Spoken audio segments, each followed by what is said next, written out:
The silver ship appeared in Earth's solar system on a Tuesday morning, its hull gleaming like polished chrome against the black of space.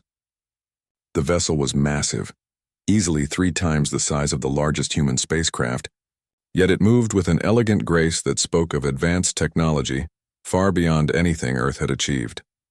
Captain Jake Morrison stood on the observation deck of Luna Station, watching the alien ship approach through the reinforced viewports.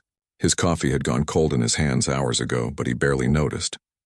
After humanity had sent their first faster-than-light communication beacon into space 6 months ago, they had hoped for a response. They just never expected it to arrive so soon, or in such an impressive package. The alien vessel slowed as it approached the station, its engines producing no visible exhaust or energy signature that human sensors could detect. It simply glided to a stop at the designated coordinates, maintaining a respectful distance from the human installation. The ship's design was unlike anything in human experience, with flowing curves and organic shapes that seemed to grow from one section to another, rather than being assembled from separate parts. Jake activated his communicator and spoke to the bridge crew. "This is Morrison. Have our guests made any communication attempts since they arrived?" The voice of his communications officer crackled through the speaker. "Yes, sir. They've been transmitting on multiple frequencies for the past hour. The computer has been working on translation, and we're getting about 70% accuracy now. They're requesting permission to dock and begin what they call first contact protocols." Jake nodded and straightened his Earth Defense Force uniform. As the senior officer on Luna Station, the responsibility for humanity's first official contact with an alien civilization fell on his shoulders. The weight of that responsibility felt heavier than the gravity generators beneath his feet. "Grant them docking permission at Base 7. I'll meet them there with the diplomatic team." 20 minutes later, Jake stood in the docking bay alongside Ambassador Helen Rodriguez and Lieutenant Amy Carter, who served as their military escort. Amy was typical of Earth's modern military personnel, a compact woman with alert eyes and the easy confidence that came from extensive combat experience. She carried herself with the relaxed readiness of someone who had seen action in the recent colonial uprising and lived to tell about it. The alien airlock cycled open with a soft hiss, and 3 figures emerged. Jake had seen the preliminary scans, but meeting them in person was still a remarkable experience. The beings were tall and slender, with pale blue skin that seemed to shimmer under the station's lights. Their faces were humanoid but elongated, with large dark eyes that held an intelligence that was unmistakably sentient. The lead alien stepped forward and spoke in accented but clear English. "Greetings, inhabitants of Earth. I am Commander Zeftai of the vessel Stellar Harmony, representing the Galactic Military Confederation. We have traveled far to meet your species and welcome you to the greater community of civilized worlds." Ambassador Rodriguez stepped forward with a diplomatic smile. "Welcome to Luna Station, Commander Zeftai. I am Ambassador Helen Rodriguez, speaking for the United Earth Government. We are honored by your visit and eager to learn about the galactic community." The formal greetings continued for several minutes, with both sides exchanging pleasantries and basic information about their respective civilizations. Commander Zeftai explained that the Confederation was an alliance of 47 different species, bound together for mutual defense and the promotion of peace throughout their region of the galaxy. "Your species shows great promise," Zeftai said as they walked through the station's corridors toward the diplomatic meeting rooms. "Your technology is advancing rapidly, and your communication beacon demonstrated both intelligence and a desire for contact. These are excellent qualities for potential membership in the Confederation." Jake found himself studying the aliens as they walked. Despite their advanced technology and obvious intelligence, there was something almost naive about them. They moved through the station with curious eyes but no apparent wariness. They showed no concern about potential threats or defensive positions. It was as if the concept of danger simply didn't occur to them. The meeting room had been prepared with refreshments and seating arrangements suitable for both human and alien physiology. As they settled into their chairs, Commander Zeftai began explaining the structure of the Galactic Military Confederation. "Each member species contributes according to their strengths," Zeftai explained. "Some excel at engineering and provide technical support. Others are skilled diplomats who handle negotiations. The Altarians, my own people, specialize in logistics and coordination, Combat duties are typically handled by our warrior races, particularly the Krexani, who have served as our primary military force for over 2 centuries. Lieutenant Amy Carter, who had been standing quietly near the door, looked up with interest. Military force? Are there active conflicts in your region of space? Zeftai's expression became slightly more serious. Unfortunately, yes. We face periodic threats from raiders and hostile species. The Void Ravagers in particular have become increasingly aggressive in recent decades. However, our military forces are quite capable of handling such threats. Ambassador Rodriguez leaned forward. How large is your military? We'd be interested to know what level of contribution might be expected from Earth. The Confederation maintains approximately 50 million active military personnel across all member worlds. Zeftai replied with obvious pride. Our warriors are highly trained and experienced. The Krexani, for example, average 12 confirmed eliminations per soldier over their careers. This is considered quite impressive by galactic standards. The room fell silent for a moment. Jake noticed Amy shift slightly in her position near the door, her expression becoming carefully neutral. He had seen that look before, usually when someone said something that struck her as particularly naive or uninformed. Ambassador Rodriguez cleared her throat. 12 confirmed eliminations per soldier? Over an entire career? Indeed, Zeftai said, clearly pleased by what he interpreted as amazement. The Krexani are considered the finest warriors in known space. Some of their elite units boast individuals with 20 or even 30 confirmed kills. Such numbers are almost mythical among most species. Amy made a small sound that might have been a cough or a suppressed laugh. When everyone looked at her, she maintained her professional expression, but couldn't quite hide a slight smile. Jake decided to address the elephant in the room directly. Commander Zeftai, what would you consider a high kill count by galactic standards? The alien commander considered the question seriously. Anything above 50 confirmed eliminations would be considered legendary. No warrior in recorded galactic history has ever achieved such numbers. The logistics alone would be impossible, and the psychological trauma would be devastating to any civilized mind. Amy cleared her throat softly. Sir, permission to speak? Jake nodded, curious about where this was going. Go ahead, Lieutenant. Commander Zeftai, I don't mean to be disrespectful, but I'm having trouble understanding your numbers. Are you talking about kills in training exercises or actual combat situations? Zeftai looked confused. Actual combat, of course. Why do you ask? Amy glanced at Jake, who nodded encouragingly. Well, sir, it's just that I've got over 200 confirmed eliminations from the Colonial Uprising alone, and that was considered pretty average for my unit. Most of the guys I served with are in the 300 to 400 range. The silence that followed was profound. Commander Zeftai's large dark eyes widened, and his pale blue skin seemed to grow even paler. His 2 companions exchanged rapid words in their own language, their voices rising in what sounded like alarm. I apologize, Zeftai said finally, his voice carefully controlled. I believe there may be a translation error. You said 200 eliminations? Yes, sir. 216 to be exact. That's just from the 3-year colonial campaign. It doesn't include the border conflicts or anti-piracy operations.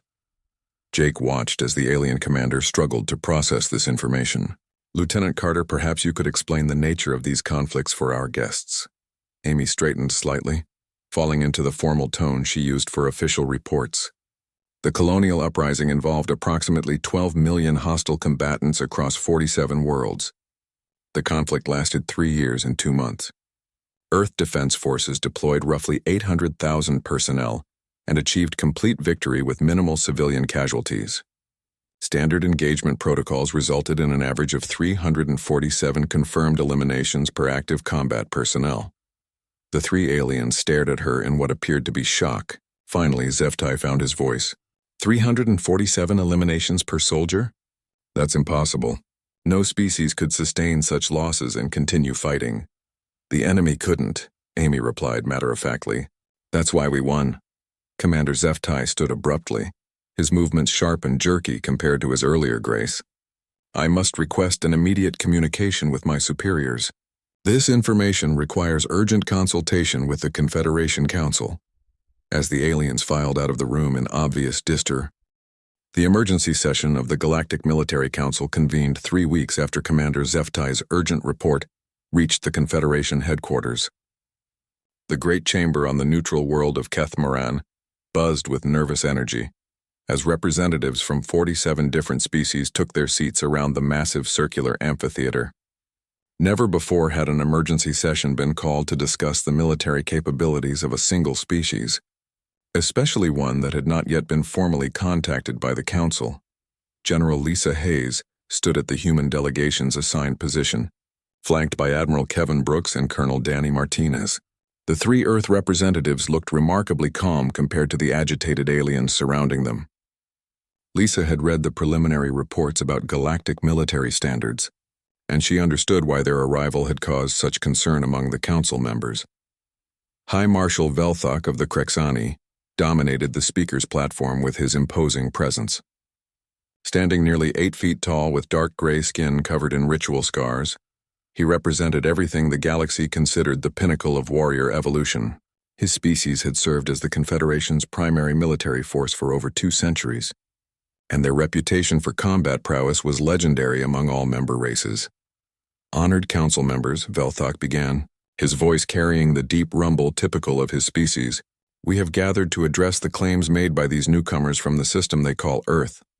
While we welcome all peaceful species to our alliance, we cannot ignore reports that these humans possess military capabilities far beyond anything in our recorded history.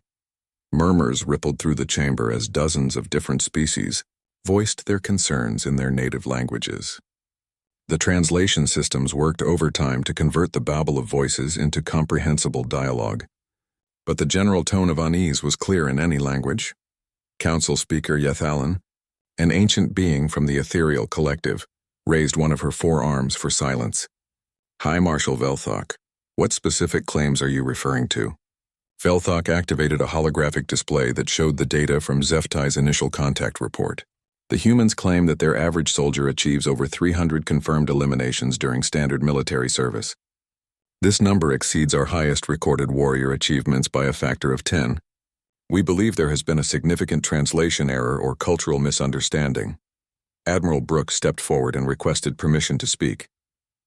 When granted, he spoke in the calm, measured tone of a career military officer. High Marshal, there has been no translation error.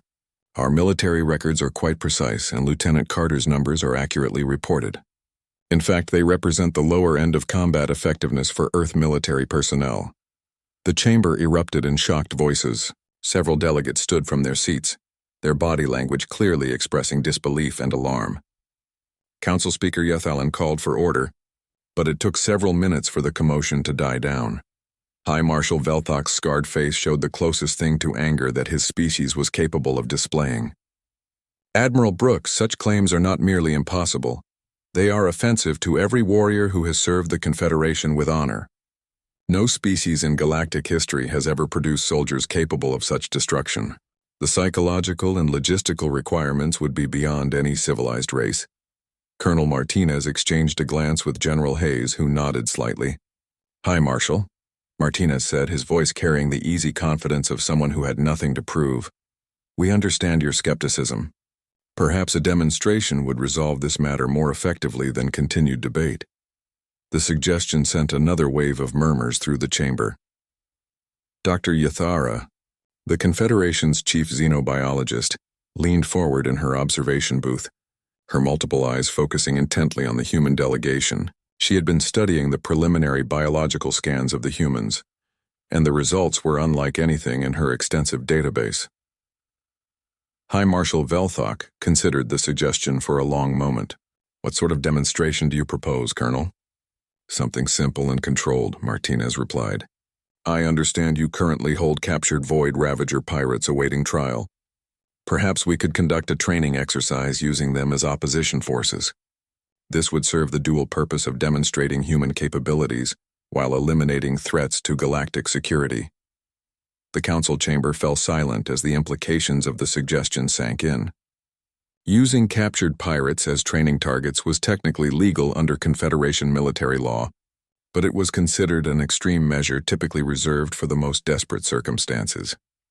Council Speaker Yethalin consulted with her advisors before responding. Colonel Martinez, are you volunteering to personally conduct this demonstration? Yes, ma'am. I'll need standard Confederation military equipment to ensure fairness, and I'd prefer an urban environment simulation to properly showcase human tactical doctrine. High Marshal Velthok's expression shifted from skepticism to something approaching interest. Very well, human. We will arrange a controlled environment with 37 captured Void Ravager fighters. You will have access to standard Confederation weapons and equipment. The engagement will be monitored by our finest military analysts, and medical teams will be standing by.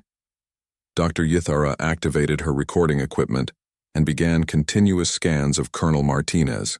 Something about the human's neural patterns was fascinating her, but she couldn't quite identify what made them so different from other species she had studied. The demonstration was scheduled for the following day, giving the council time to prepare the testing facility and brief the observation teams.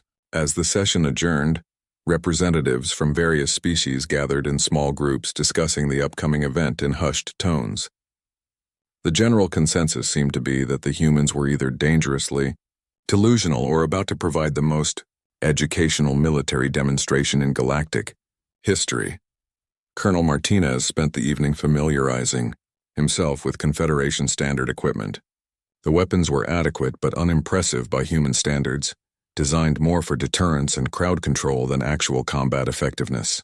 The protective gear was similarly conservative, prioritizing coverage over mobility.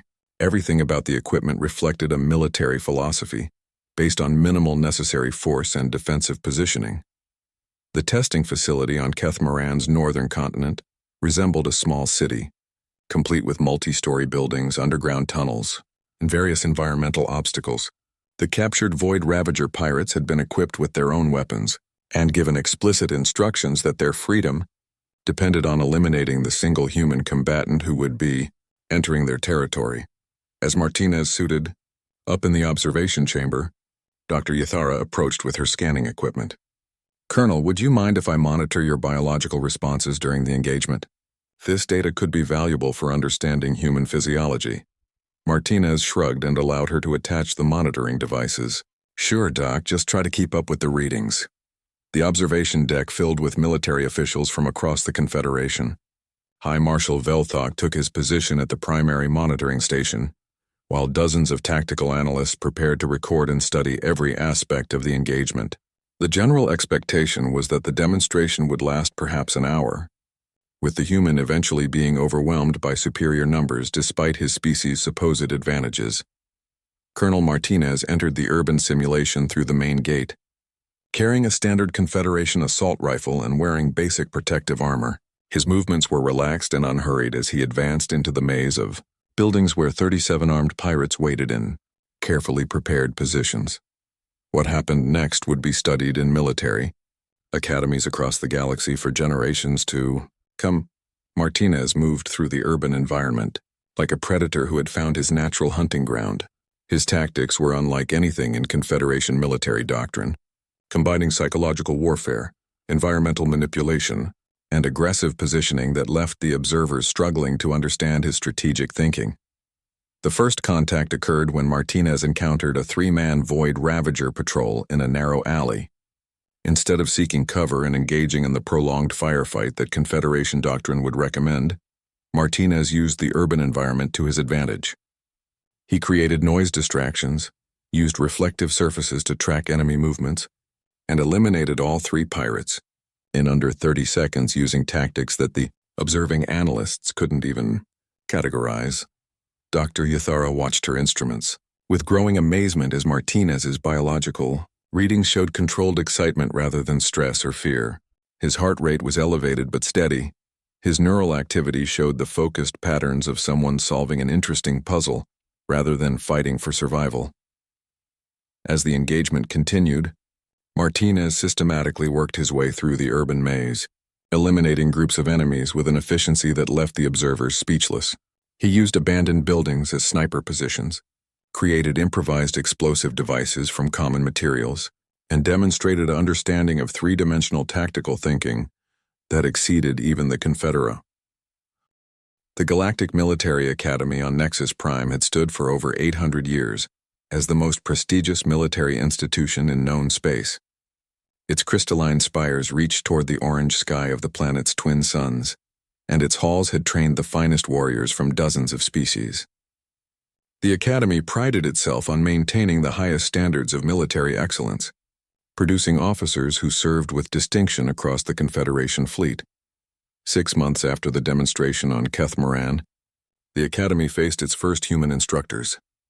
Staff Sergeant Rick Thompson and Sergeant Helen Cruz arrived on a standard transport vessel, carrying only basic personal equipment and looking remarkably ordinary compared to the imposing alien warriors who typically taught at the institution. Academy Commandant Threx of the Valtorian species met them at the landing platform. His forearms moved in the traditional greeting gesture of his people as he welcomed the newcomers. Sergeants Thompson and Cruz, welcome to the Galactic Military Academy. I must admit, your assignment here has generated considerable discussion among our faculty. Sergeant Cruz shouldered her equipment bag and looked around at the impressive facility. Thank you for having us, Commandant. We're looking forward to working with your students. The Commandant led them through the Academy's main corridors, past training facilities that housed the most advanced military technology in the galaxy. Holographic displays showed tactical scenarios from famous battles, and weapons ranges echoed with the sounds of target practice. Alien cadets from a dozen different species moved through the halls, with the precise bearing that marked elite military training. Your initial assignment will be teaching advanced combat tactics to our warrior track students, Threx explained as they walked. These are our finest cadets, primarily Krexani and Thexani, who have trained since childhood for military service. They represent the pinnacle of galactic military evolution. Staff Sergeant Thompson examined the training schedule displayed on his personal device. Advanced combat tactics sounds good. What specific areas do you want us to focus on? We have left that determination to your expertise, the Commandant replied. After the demonstration on Kethmaran, the Academy Board decided that human tactical knowledge might benefit our students. However, I should mention that our faculty has some concerns about the appropriateness of human methods. For young cadets, the first training session was scheduled for the following morning in Training Complex 7, the Academy's premier urban warfare facility. Sergeant Cruz stood before 12 elite cadets, each representing years of specialized training and genetic optimization for combat. The Krexani students towered over her, their muscular frames and scarred skin marking them as born warriors. The Thexani cadets were smaller, but moved with the liquid grace of natural predators. Good morning, Cruz began, her voice carrying the authority of someone accustomed to command. Today we're going to cover basic urban combat tactics. I understand you've all completed standard academy training in building-to-building fighting, so we'll start with some practical exercises. Cadet Vextar, a particularly large Krexani with ritual scars covering half his face, raised his hand. Sergeant Cruz, with respect, our training records show perfect scores in urban combat scenarios. Perhaps we could move directly to advanced techniques. Cruz smiled at the confident young warrior. That's exactly what we're going to do. Cadet, advanced techniques start with forgetting most of what you think you know about urban combat.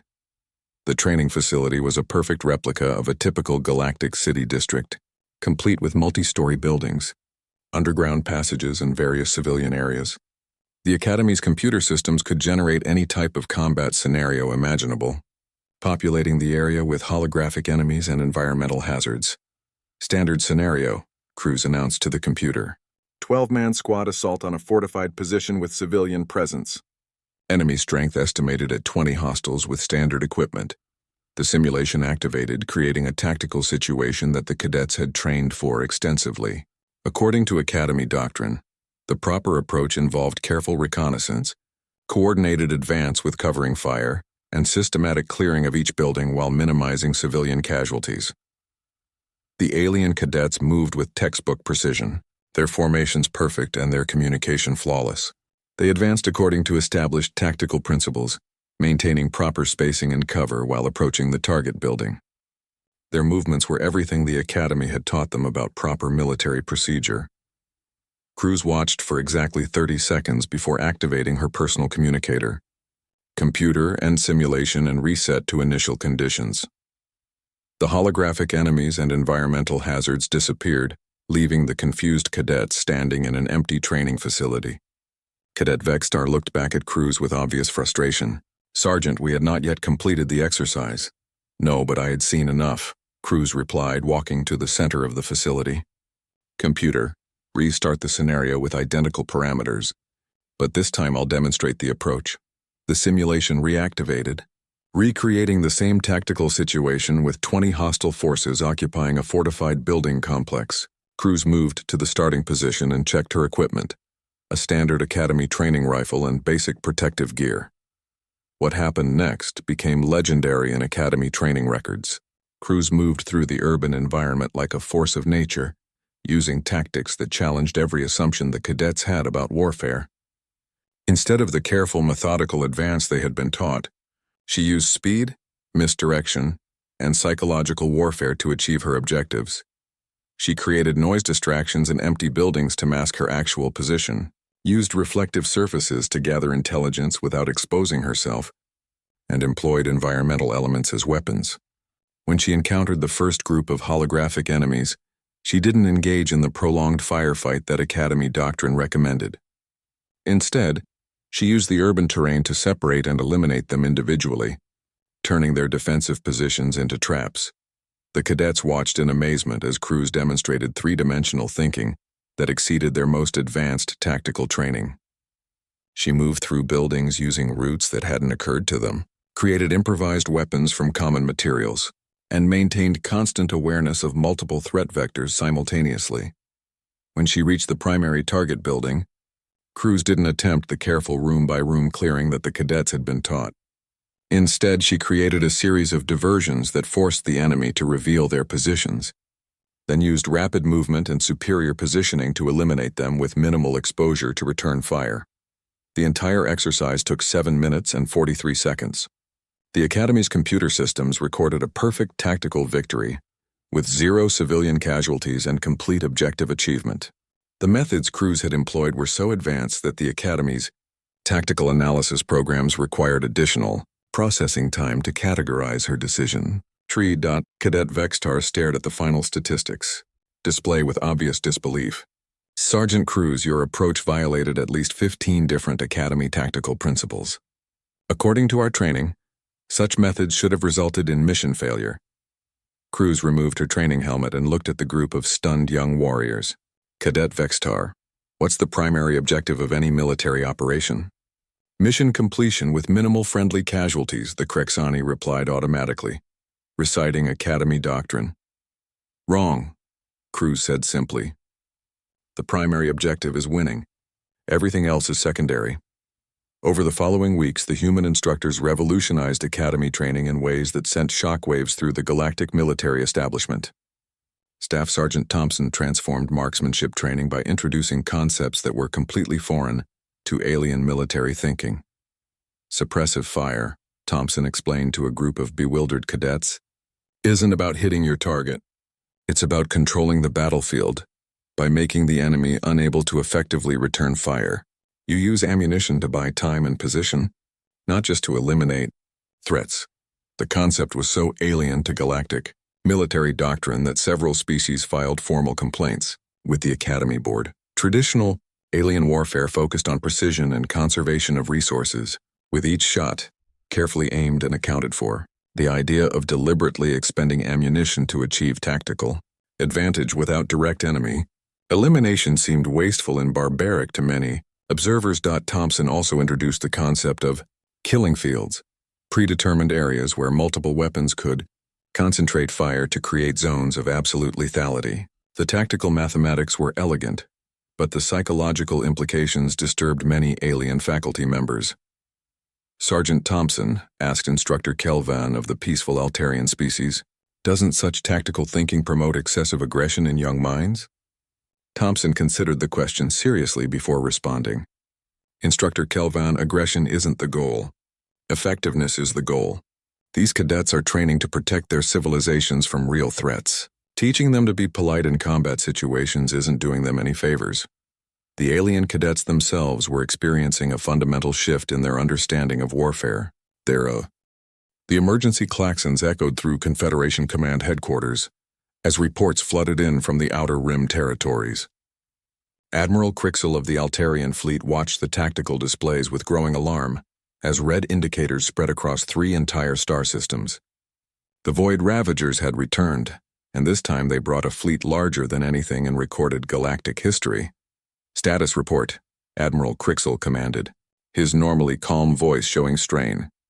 Commander Yelthok approached the central command platform with a data tablet in his four-fingered hands. "Admiral, we're seeing unprecedented Void Ravager activity across the Deneb, Vega, and Altair sectors. Their biomechanical ships are adapting to our standard weapons faster than ever before. 3 Confederation fleets have already been forced to retreat. The Void Ravagers were unlike any other species in the galaxy. Their ships were living organisms enhanced with mechanical components, capable of rapid adaptation to any threat they encountered. Traditional Confederation tactics relied on overwhelming firepower and defensive positioning, but the Ravagers' adaptive technology made such approaches ineffective after the first few engagements. Captain Steve Morgan stood at the secondary command station, studying the incoming battle reports with the focused attention of a professional soldier. His ship, the UES Liberty, represented humanity's first major contribution to the Confederation fleet. The vessel was built using human design principles, prioritizing speed, firepower, and tactical flexibility over the defensive capabilities that galactic shipbuilders favored. "Captain Morgan," Admiral Crixel called across the command center, "your vessel and crew are our only human assets currently available. I need your assessment of the tactical situation." Morgan moved to the main display and examined the Void Ravager attack patterns. The alien fleet was using classic swarm tactics, overwhelming Confederation defenses through sheer numbers while their adaptive technology neutralized standard weapon systems. Traditional galactic military doctrine had no effective countermeasures for such an approach. "Admiral, the Ravagers are using our predictable response patterns against us," Morgan said, highlighting sections of the tactical display.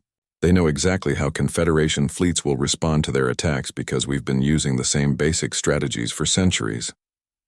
Commander Nina Parker, Morgan's tactical officer, approached with additional data. "Sir, the Ravager adaptation cycles are completing in under 6 minutes now. They're analyzing our weapon signatures and developing countermeasures faster than our ships can modify their attack patterns." Admiral Crixel's expression showed the frustration of a career military officer facing an impossible situation. "Captain Morgan, the Confederation has lost 6 major vessels in 2 days. Our entire fleet doctrine appears useless against this level of adaptive capability. Do human forces have any tactical solutions for such scenarios?" Morgan exchanged a look with his tactical officer before responding. "Admiral, human military doctrine approaches adaptive enemies differently than Confederation standards. We don't try to overwhelm them with superior technology or defensive positioning. We use unpredictability and aggressive tactics to prevent them from completing their adaptation cycles." "What do you mean by unpredictability?" Admiral Crixel asked. Lieutenant Paul Davis, Morgan's Marine commander, stepped forward with a tactical pad displaying human combat philosophy. "Admiral, the key is never fighting the same battle twice. Instead of using standardized attack patterns that enemies can analyze and counter, we employ constant variation in tactics, timing, and approach methods." The concept was so foreign to galactic military thinking that several alien officers looked confused. Confederation doctrine emphasized standardization and proven methods, with tactical manuals that had remained essentially unchanged for generations. The idea of deliberately abandoning successful strategies seemed counterproductive to most alien military minds. "Captain Morgan," Admiral Crixel said after considering the proposal, "I'm authorizing you to implement human tactical doctrine against the Void Ravager fleet. However, I must warn you that your ship will be operating without standard Confederation support protocols." Morgan smiled grimly. "Admiral, standard support protocols would just give the Ravagers more predictable patterns to analyze. We work better alone anyway." The UES Liberty departed Confederation space 6 hours later, heading directly toward the largest concentration of Void Ravager forces in the Vega sector. The human crew moved through their preparations with the methodical efficiency of soldiers who had trained for exactly this type of impossible mission. Commander Parker coordinated with the ship's weapons systems, implementing targeting protocols that would have seemed chaotic to Confederation observers. Instead of the systematic, methodical approach favored by galactic militaries, the Liberty's attack patterns were designed to be completely unpredictable, changing variables constantly to prevent enemy adaptation. Lieutenant Davis prepared his Marine units for boarding operations, a tactical approach that most galactic species considered obsolete. The Confederation had abandoned ship-to-ship boarding centuries ago in favor of long-range weapons exchanges. But human military doctrine still emphasized close-quarters combat when circumstances required it. The first engagement occurred at the edge of the Vega system, where a Void Ravager scout fleet was probing Confederation defenses. The Liberty approached using stealth technology that human engineers had developed specifically for surprise attacks, a concept that peaceful galactic civilizations had never needed to master. "Contact," Parker announced from her tactical station. 12 Void Ravager vessels, standard biomechanical configuration. They're beginning adaptation scans of our approach vector. Morgan settled into his command chair with the calm confidence of someone about to do something he had trained for his entire career. Implement Morgan Protocol 7. All weapon systems to random variation mode. Prepare for close engagement. What followed became known throughout the galaxy as the Vega incident, though most Confederation military analysts would never fully understand what they had witnessed. The Liberty didn't engage the Void Ravager fleet according to any recognizable tactical doctrine. Instead, the human ship moved through the enemy formation like a predator that had found its natural hunting ground. Morgan's tactics included deliberate sacrificial maneuvers that drew enemy fire away from critical ship systems, kamikaze runs that brought the Liberty close enough to use weapons that the Ravagers couldn't adapt to quickly enough, and psychological warfare techniques that exploited the biomechanical nature of enemy vessels. The engagement lasted 47 minutes. When it ended, all 12 Void Ravager ships had been destroyed, and the Liberty had sustained only minor damage. The tactical recordings from the battle showed methods that challenged every assumption galactic military doctrine had made about space. Combat Admiral Crixill studied the battle, reports with growing amazement and concern. "Captain Morgan, your approach violated virtually every principle of safe fleet engagement. According to Confederation doctrine, such tactics should have resulted in the loss of your vessel." "Admiral," Morgan replied over the communication link, "Confederation doctrine assumes that both sides are fighting for acceptable losses. We were fighting to win. The Liberty's success against the Void Ravager scouts was just the beginning." Over the following days, Captain Morgan implemented what became known as Morgan's Gambit, a campaign strategy that treated the entire Void Ravager fleet as a single target to be systematically eliminated, rather than defeated and driven away. The human approach involved using the Liberty as bait to draw Ravager forces into carefully prepared killing fields, where concentrated firepower from hidden positions could eliminate large numbers of enemy vessels before they could complete their adaptation cycles. The tactics required precise timing and coordination that pushed both human crew and ship systems to their absolute limits. Lieutenant Davis led boarding operations against Ravager command vessels, employing close-quarters combat techniques that the biomechanical ships were completely unprepared for. Human Marines moved through enemy vessels with the systematic efficiency of exterminators, eliminating threats with methods that the Ravagers' adaptive systems couldn't counter because they had never encountered anything like human infantry tactics.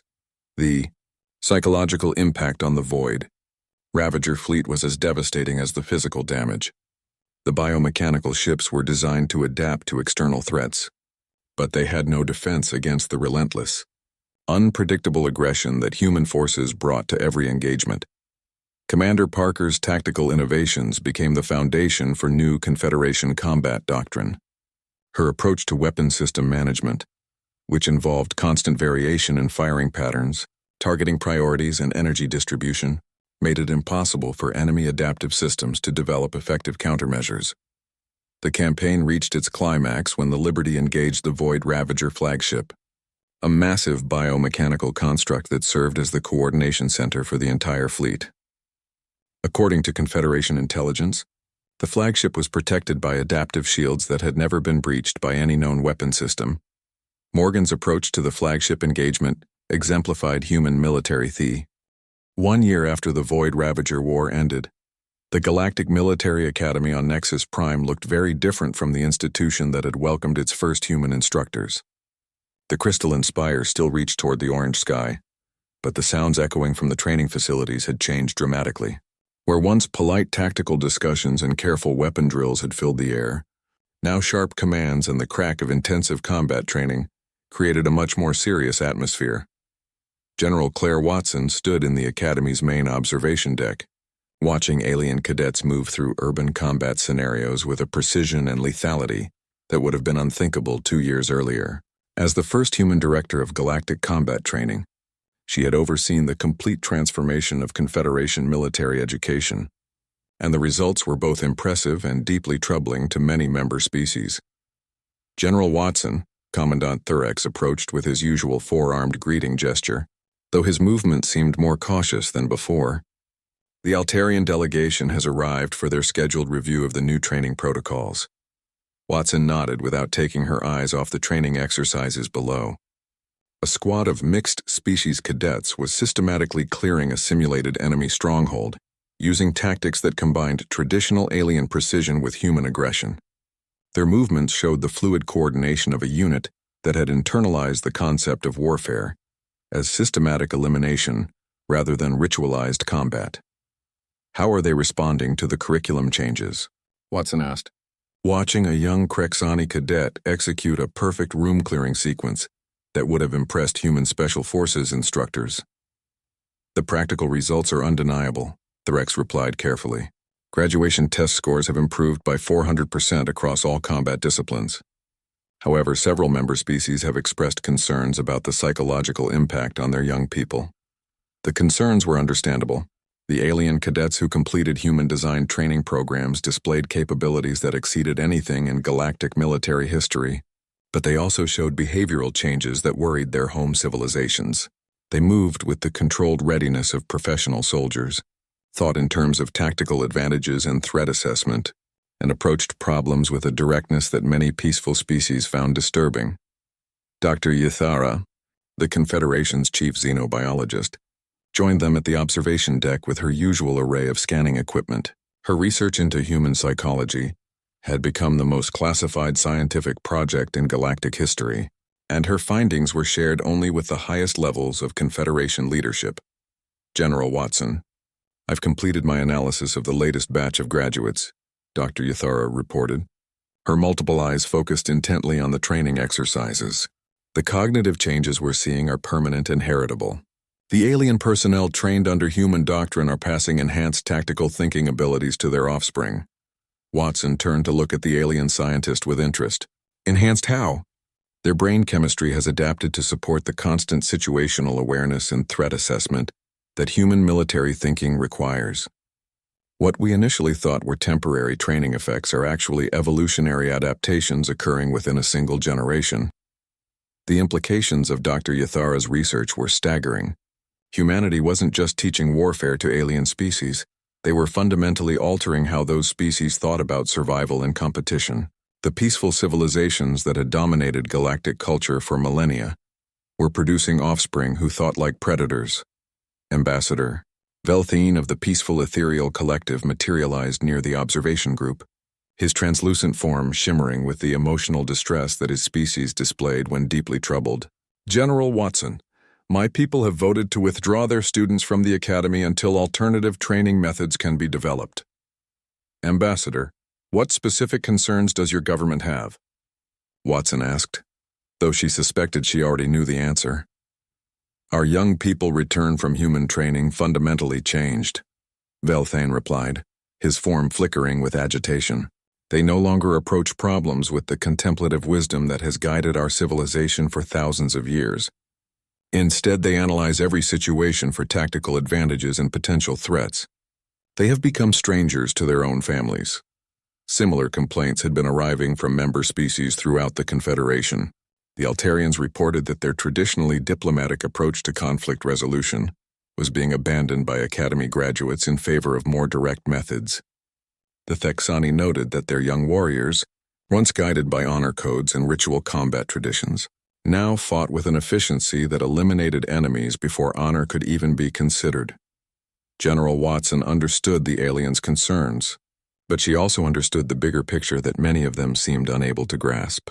"Ambassador Velthane, the Void Ravager War demonstrated that the galaxy contains threats that peaceful civilizations cannot handle using traditional methods. Your people have a choice: adapt to reality or remain vulnerable to the next enemy that doesn't share your values." The conversation was interrupted by the arrival of Admiral Kevin Brooks, who had become the Confederation's chief strategic planning officer. His expression showed the grim satisfaction of someone who had just received confirmation of long-held suspicions. "General Watson, we've received intelligence reports from our border monitoring stations," Brooks announced. 3 separate hostile species have been detected conducting reconnaissance operations in Confederation space. It appears that news of the Void Ravager elimination has attracted attention from other aggressive civilizations. Dr. Yathura's scanning equipment registered increased stress levels among the alien observers as the implications became clear. The demonstration of human military capabilities hadn't just eliminated one threat, it had advertised to the galaxy that the Confederation possessed weapons and tactics that other hostile species needed to evaluate. "What's the assessment of enemy capabilities?" Watson asked. "Preliminary analysis suggests that at least 2 of the reconnaissance forces possess technology superior to standard Confederation defensive systems," Brooks replied. "However, based on their movement patterns and tactical approaches, they appear to be operating under traditional galactic military doctrine." Watson smiled grimly. "Then they're about to learn the same lesson the Void Ravagers learned." The graduation ceremony for the Academy's latest class took place the following week in the institution's Grand Assembly Hall. Representatives from across the Confederation gathered to witness the commissioning of officers who represented a new era in galactic military capability. The alien cadets who marched across the stage displayed a precision and confidence that marked them as fundamentally different from previous Academy graduates. Their movements showed the controlled readiness of professional soldiers, and their eyes held the alert awareness of individuals who had been trained to see every environment as a potential battlefield. Captain Jake Morrison, now serving as Earth's military attaché to the Confederation, watched the ceremony with mixed feelings. The young alien officers receiving their commissions possessed capabilities that would have impressed human military instructors, but they also carried themselves with the hard edge that marked combat veterans despite never having seen actual warfare. Commander Zeftai, the Altarian officer who had conducted humanity's first contact, approached Morrison during the reception following the ceremony. "Captain Morrison, I must ask you something that has troubled me since we first met your species." "What's that, Commander?"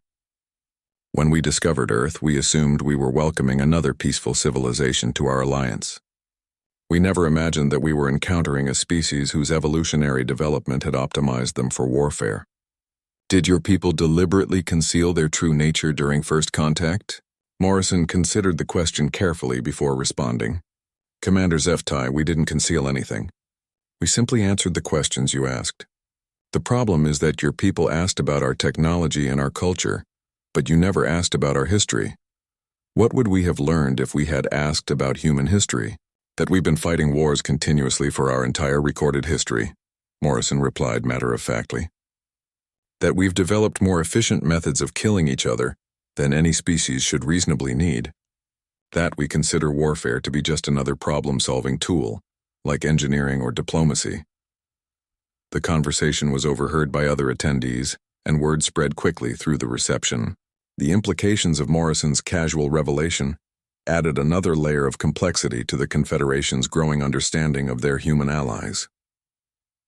Dr. Yathara approached with her final research report, a document that would reshape galactic understanding of human psychology and its implications for the future of Confederation civilization. "Captain Morrison, my research has led me to some disturbing conclusions about human evolutionary development, such as, your species evolved as persistence predators, but not just for hunting animals. Human cognitive development was shaped by the need to track, outthink, and systematically eliminate other humans, what other species call W.